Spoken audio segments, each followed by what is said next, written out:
Saudara-saudara kaum muslimin rahimakumullah, salah satu kelebihan makhluk bernama manusia yaitu bahwa Allah Subhanahu wa ta'ala menghiasi hidup manusia ini dengan syahwat atau yang lazimnya kita sebut sebagai hawa nafsu.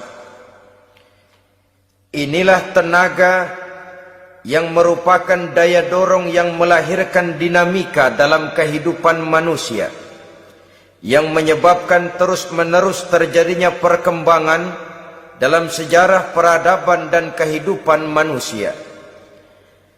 Hawa nafsu bisa melambungkan seseorang kepada puncak kejayaan, dan hawa nafsu dapat menenggelamkan seseorang ke dasar jurang kehancuran yang paling dalam. Pada surah Ali Imran ayat 14, Allah Subhanahu wa ta'ala berfirman, A'udzu billahi minasyaitonir rajim. Zuyyina lin-nasi hubbus syahawati minan nisa'i wal banin wal qanatiril muqantarati minadh dhahabi wal fiddah wal khaylil musawwamati wal an'ami wal harth. Dzalika mata'ul hayatid dunya wallahu 'indahu husnul ma'ab. Mari kita perhatikan ayat ini lebih dekat lagi. Allah Subhanahu wa ta'ala menjelaskan, Zuyyina lin-nasi hubbus syahawat. Makhluk manusia itu dihiasi dengan hawa nafsu. Dengan kata lain, hawa nafsu adalah perhiasan. Manusia tanpa hawa nafsu sama saja dengan orang yang tidak berhias, monoton, tidak mempunyai perkembangan dalam gerak kehidupannya. Tetapi kalau hawa nafsu adalah perhiasan, maka jika kita berbicara soal perhiasan, ada dua hal yang harus menjadi catatan pokok. Pertama, kapan satu perhiasan boleh kita pakai? Yang kedua, di mana perhiasan itu harus kita pakai?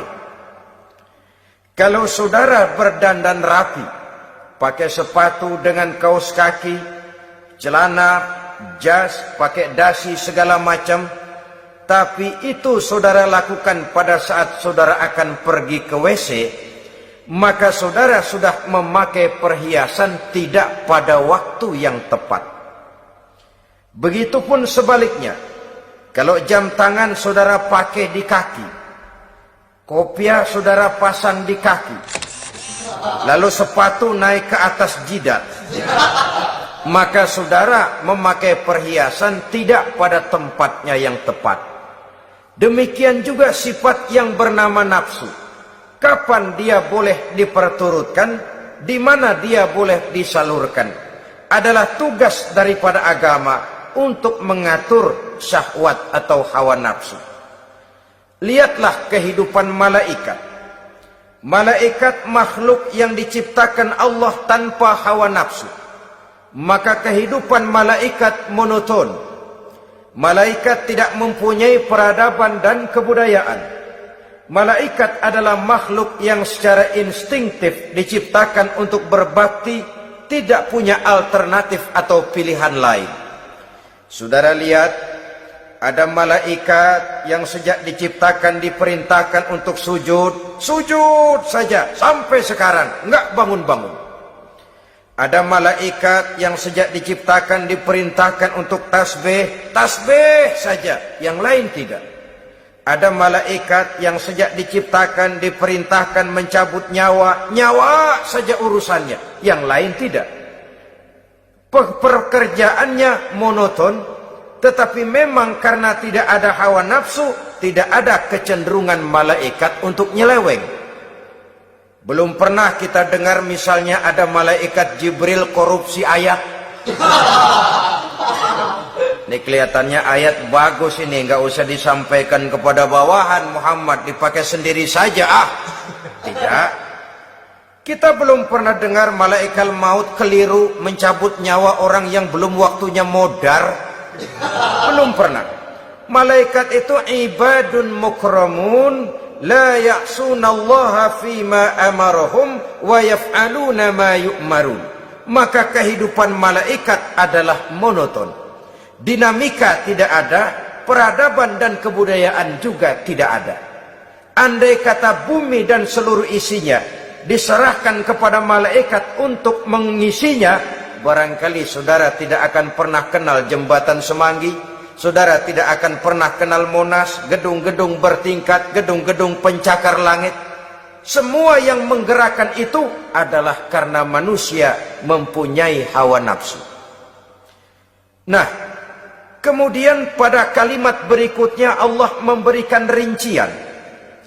Apa nafsu kepada apa yang paling menonjol dalam kehidupan manusia itu?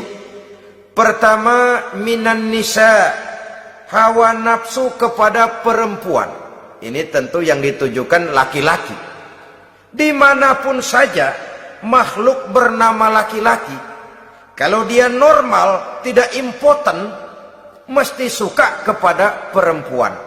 Itu wajar, bin pantas alias normal. Tetapi tadi saya katakan di awal, nafsu kepada perempuan adalah perhiasan. Kapan makainya, di mana makainya, itulah tugas agama memberikan tuntunan dan aturan. Saudara-saudara kaum muslimin rahimakumullah, nafsu kepada wanita dapat mengantarkan seseorang kepada puncak kejayaan, tapi nafsu kepada wanita bisa menenggelamkan seseorang ke jurang kehancuran. Bergantung kepada latar belakang apa yang mendorong timbulnya syahwat tadi. Dengan kata lain, motivasi syahwat tadi digerakkan oleh iman dan ketakwaan, atau semata-mata karena memang syahwat yang merupakan kendaraan iblis. Penyelewengan pertama yang terjadi dalam sejarah kehidupan manusia adalah penyelewengan yang dilakukan oleh Nabi Adam alaihi salam pada saat ia memetik buah khuldi. Kenapa itu dilakukan oleh Nabi Adam? Karena terdorong oleh rasa sayang dan cinta kepada istrinya Hawa. Sebenarnya Hawa lah yang merajuk, Siti Hawa lah yang membujuk, dan Nabi Adam oleh karena syahwatnya kepada istrinya memperturutkan bujukan Siti Hawa itu. Peristiwa Nabi Adam ribuan tahun yang lalu akan terus relevan sampai ke zaman kita sekarang ini. Berapa banyak orang-orang yang karena terlalu ingin menyenangkan istrinya, lalu tidak segan-segan melakukan perbuatan-perbuatan yang menyimpang, baik itu merugikan orang lain, merugikan masyarakat, bahkan merugikan bangsa dan negaranya. Seorang pedagang tidak akan segan-segan menipu. Sebaliknya pun begitu. Tidak jarang wanita di dalam kelemahannya bisa menenggelamkan dunia. Seorang suami yang jujur, polos, lugu, sederhana bisa jadi koruptor ulung karena didorong-dorong oleh istrinya. Istrinya barangkali bisa saja dibakar-bakar oleh tetangganya. Suaminya jujur, sederhana, kepala bagian, tempatnya basah tapi melarat. Istri rupanya tidak sabar melihat gaya hidup yang makin konsumtif, persaingan yang makin tajam. Suaminya dikipas-kipasin. Kata istrinya, "Bang, tetangga sebelah kita lakinya pegawai kecil, Bang, tapi gelangnya kayak pelek beca.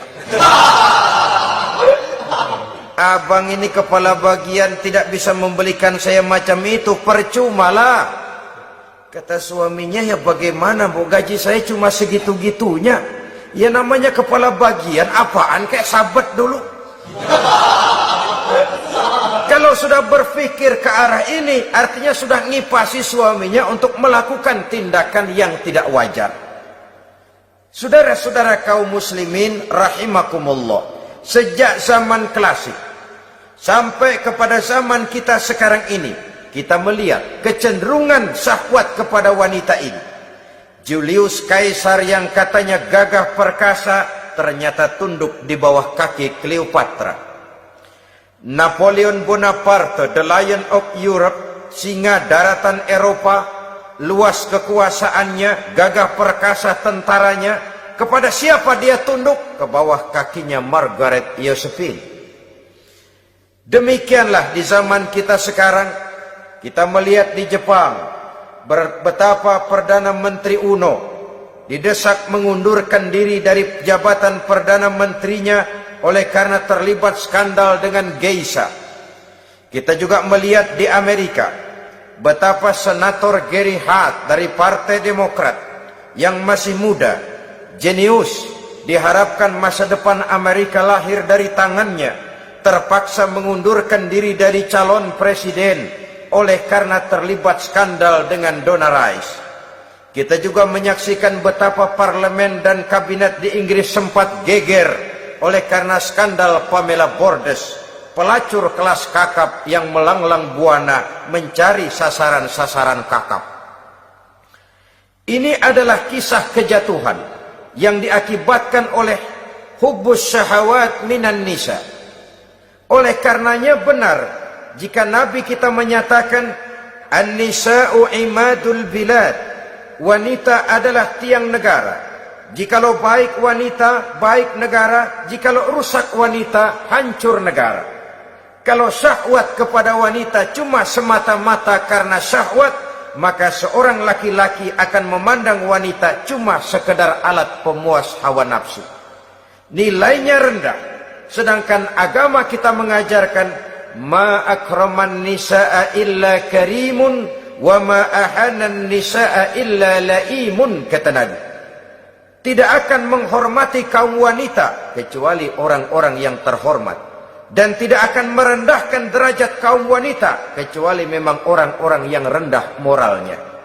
Dengan kata lain, apabila syahwat minan nisa ini dilandasi dengan semangat iman dan ketakwaan, maka kehidupan Rasulullah sallallahu alaihi wasallam sungguh menjadi figur dan contoh dalam kehidupan kita. Perkawinannya bukan karena wajah yang cantik semata-mata, tapi lebih merupakan nilai ibadah kepada Allah Subhanahu wa ta'ala. Dengan demikian, kecenderungan kepada hubbus syahawat minan nisa dikontrol oleh nilai iman. Barometernya, tolok ukurnya adalah iman.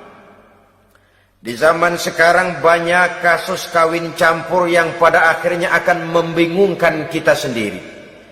Padahal Al-Quran secara jelas dan tegas memberikan bimbingan. Orang itu kalau sudah, kata Imam Syafi'i, wa ainur ridha an kulli aibin kalilatun kama anna aina suhti tubdil masawiya.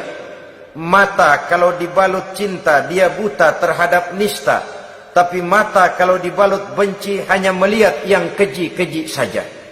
Biasanya cinta kepada wanita memang bisa menimbulkan dorongan yang positif, tapi juga bisa membuat seseorang buta sama sekali. Dorongan yang positif paling kurang dari segi penampilan. Coba lihat lelaki kalau lagi demen perempuan, lenjeh banget kan. Sisiran rambutnya rapi, teriskaan bajunya lancip, sepatunya mengkilat, kantong celananya tebel, perkara anduk isinya bukan soal. Yang penting kan gaya. Lalu dinamis, kreativitasnya ada saja timbul. Tapi pada sisi lain, jikalau orang sudah kehilangan pertimbangan, juga kadang-kadang tidak segan-segan mengorbankan akidah, mengorbankan nilai-nilai iman. Padahal ini taruhan utama, sampai Quran dengan tegas memberikan peringatan. Wala ammatun mu'minatun khairun min musyrikatin walau a'jabatkum. Perempuan budak yang hitam legam, kalau beriman, itu lebih baik untuk dinikahi daripada wanita cantik berkulit kuning langsat tapi musyrik. Lebih baik budak yang hitam legam beriman daripada wanita cantik berkulit kuning langsat berhati bangsat. Tapi kita kadang kehilangan pertimbangan. Karena agama, karena cinta agama digadaikan. Karena cinta akidah terjual. Karena cinta keyakinan jadi korban. Ini semua penyakit yang datang dari hubbus syahawat minan nisa. Kecenderungan mengumbar nafsu kepada perempuan.